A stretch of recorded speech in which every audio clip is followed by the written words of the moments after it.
धाराशिव जिल्ह्यातील लोकसंख्येचा विचार केला तर येथील 70% जास्त लोकसंख्येचा व्यवसाय हा शेतीवरती अवलंबून आहे. शेतीचा जर विचार केला तर शेतीमधील सोयाबीन व हरभरा ही या जिल्ह्यातील प्रमुख पिके आहे. सोयाबीन व हरभराची शेती म्हणली की सर्वात पहिले शेतकऱ्याला गरज पडते ते चांगल्या बियाण्याची. म्हणून 2019 साली आम्ही सोयाबीन व हरभरा यांचे बीजोत्पादन घेण्याचा निर्णय घेतला. त्याकरिता आम्ही विकलँड फार्मर प्रोड्युसर कंपनीची स्थापना केली.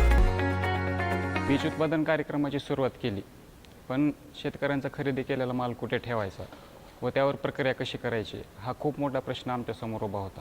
3 वर्ष ज्यावेळेस आम्ही बाहेरून प्रक्रिया करून घेतली, त्या अतिरिक्त खर्चामुळे कंपनीला फायदा हा कमी होऊ लागला.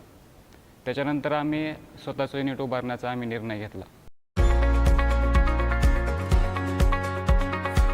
2023 साली माननीय बाळासाहेब ठाकरे कृषी व्यवसाय व ग्रामीण परिवर्तन म्हणजे स्मार्ट प्रकल्पामध्ये आमच्या कंपनीने गोदाम तसेच धान्य स्वच्छता व प्रतवारी केंद्र याकरिता 2,26,00,000चा प्रकल्प अहवाल सादर केला. त्यामधून आम्हाला 1,36,00,000चे अनुदान मंजूर झाले. तसेच उर्वरित रक्कम आम्ही HDFC बँकेकडून AIF स्कीम अंतर्गत कर्ज स्वरूपात घेतली.